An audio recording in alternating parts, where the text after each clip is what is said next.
आज है 25 जनवरी दिन शनिवार। बात करते हैं पहली बड़ी खबर। कनिष्ठ सहायक भर्ती में 118 पद और बढ़े। प्रदेश में विभिन्न विभागों के लिए चल रही कनिष्ठ सहायक भर्ती में 118 पद और शामिल हो गए हैं। इस तरह अब भर्ती प्रक्रिया 3284 पदों के सापेक्ष होगी। हाल ही में अधीनस्थ सेवा चयन आयोग ने इसमें से 464 पद भी बढ़ाए थे। इस भर्ती के लिए ऑनलाइन आवेदन की प्रक्रिया बुधवार को ही समाप्त हुई है, जबकि आवेदन में संशोधन की अंतिम तिथि 29 जनवरी तय की गई है। आयोग की ओर से पूर्व में विभिन्न विभागों के लिए कनिष्ठ सहायक के 2702 पदों पर भर्ती की प्रक्रिया शुरू की गई थी। इस बीच राज्य कर विभाग में पद बढ़ गए, वही अब राजस्व परिषद में पद बढ़े हैं। आयोग के सचिव अवनीश सक्सेना ने बताया, आए हुए आवेदनों में बढ़े पद शामिल किए जाएंगे। उन्होंने बताया कि इससे जुड़ी विस्तृत जानकारी आयोग की वेबसाइट पर अपलोड कर दी गई है। जो अभ्यर्थी पूर्व में आवेदन कर चुके हैं उन्हें दोबारा आवेदन करने की जरूरत नहीं है। ऑनलाइन आवेदन की अंतिम तिथि पूर्व निर्धारित रहेगी। अगली खबर, छात्रवृत्ति व शुल्क की भरपाई। जल्द प्रदेश सरकार विद्यार्थियों को छात्रवृत्ति के साथ शुल्क की भरपाई जल्द करेगी। समाज कल्याण विभाग 1-2 दिन भीतर अनुसूचित जाति के 33,000 छात्रों के खातों में राशि भेज देगा। ये छात्र कक्षा 11 व 12 के हैं। वहीं कक्षा 12 से ऊपर के इसी वर्ग के 3,000 छात्रों खातों में राशि भेजने के लिए उनके डेटा का अंतिम परीक्षण कर लिया गया है।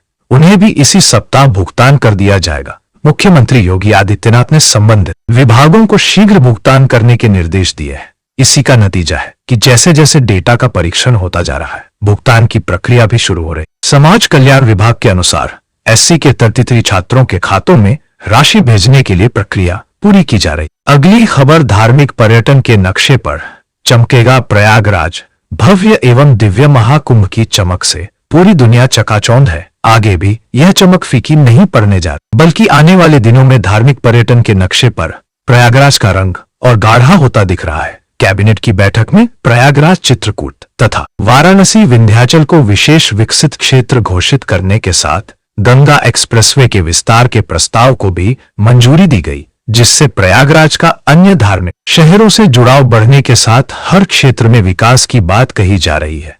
प्रयागराज चित्रकूट विकास क्षेत्र के अंतर्गत धार्मिक पर्यटन को बढ़ावा दे मकसद से सड़क समेत अन्य ढांचागत विकास किए जाएंगे।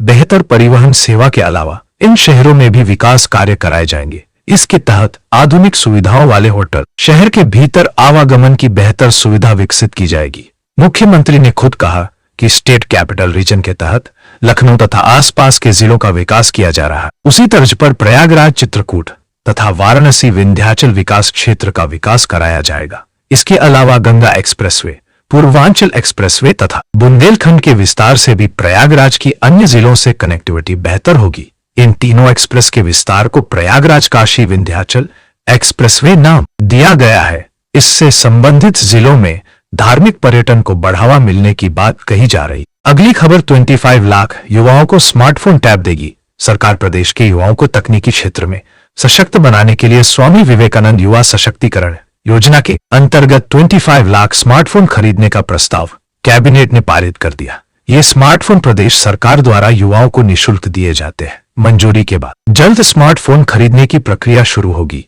इसके लिए प्रदेश सरकार द्वारा यूपी डेस्को लखनऊ को नोडल एजेंसी नामित किया गया है। औद्योगिक विकास मंत्री नंद गोपाल गुप्ता नंदी ने बताया कि प्रदेश में स्नातक, स्नातकोत्तर, डिप्लोमा, कौशल विकास आदि विभिन्न शिक्षण प्रशिक्षण कार्यक्रमों के तहत लाभार्थी युवाओं को स्मार्टफोन निःशुल्क मिलने से न केवल वह अपने शैक्षिक पाठ्यक्रमों को सफलतापूर्वक पूरा कर सकेंगे, बल्कि विभिन्न शासकीय, गैर शासकीय योजनाओं में भी इसका इस्तेमाल कर सकेंगे। वित्तीय वर्ष 2021-22 में लागू पायलट योजना के तहत की आपूर्ति की गई थी, जिसके सापेक्ष 30 नवंबर 2024 तक 1335 लाख टैबलेट और 35 लाख स्मार्टफोन अर्थात कुल 60 लाख डिवाइस बांटी जा चुकी है। शेष वितरण के लिए प्रक्रियाधीन है। वित्तीय वर्ष 2024-25 में स्वामी विवेकानंद युवा सशक्तिकरण योजना के लिए 4000 करोड़ रुपए के बजट का प्रावधान है, जिसके तहत 21 नवंबर 2024 तक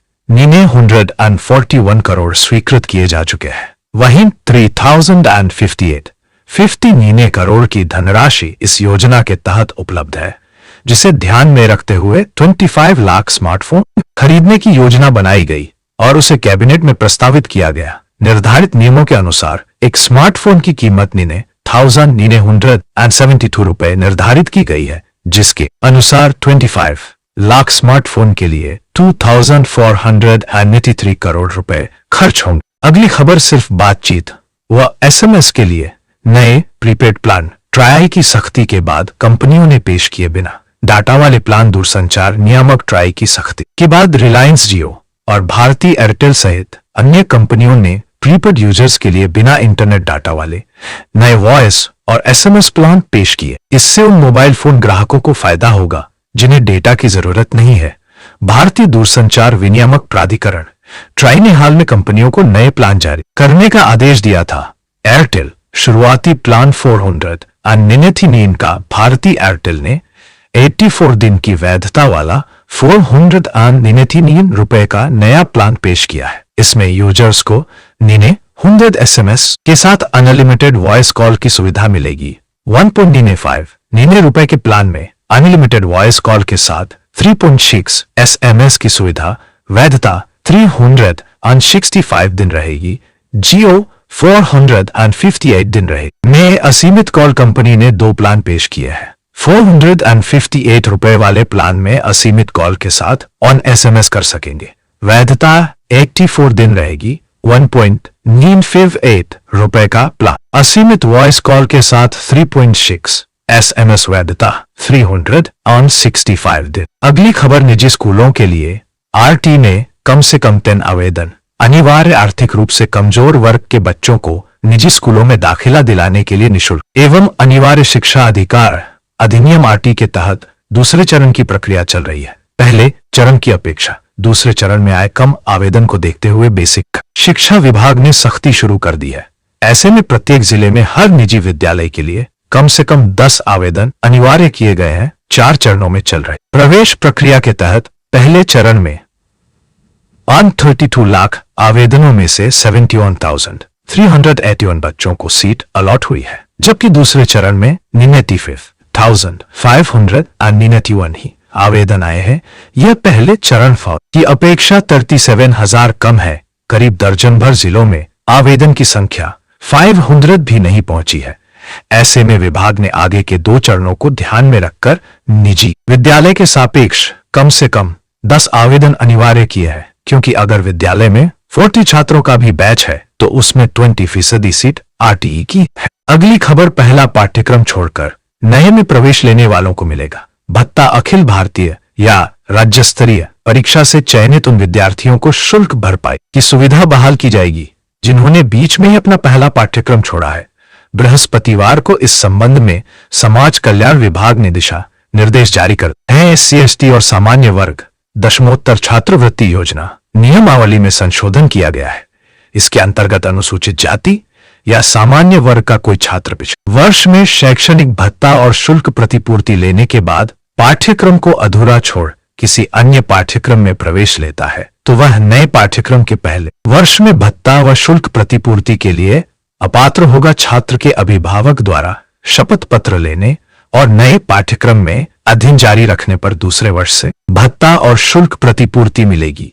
यदि छात्र किसी अखिल भारतीय राज्य स्तरीय प्रवेश परीक्षा के जरिए चुना जाता है और रैंकिंग के आधार पर छात्रवृत्ति लेने के बाद भी उच्च स्तर के प्रोफेशनल पाठ्यक्रम में प्रवेश लेता है तो छात्र नए पाठ्यक्रम के पहले वर्ष में शैक्षणिक भत्ता और शुल्क प्रतिपूर्ति का पात्र। बुजुर्गों और विधवा को पीएम आवास के लिए मिलेगा अतिरिक्त अनुदान। पीएम आवास योजना में वरिष्ठ नागरिकों और एकल महिलाओं को अतिरिक्त अनुदान देने के आदेश जारी कर दिए गए हैं। वरिष्ठ नागरिकों को तय अनुदान के 30,000 रुपये जबकि एकल महिलाओं को 20,000 रुपये अतिरिक्त अनुदान दिया जाएगा। बीते दिनों कैबिनेट बाई सर्कुलेशन में इसकी मंजूरी दी गई थी। नगर विकास विभाग द्वारा जारी आदेश में कहा गया है कि प्रदेश सरकार टीआईजी के तहत केंद्र के अनुदान का 60% अनुदान देगी। एएचपी आवासों में केंद्र का टीआईजी अनुदान 1,000 रुपए प्रति वर्ग मीटर होगा, जबकि राज्य सरकार 667 रुपए प्रति वर्ग मीटर अनुदान दे। एआरएच आवासों के लिए केंद्रीय सरकार का टीआईजी 3000 रुपए प्रति वर्ग मीटर होगा, जबकि प्रदेश सरकार 2000 रुपए प्रति वर्ग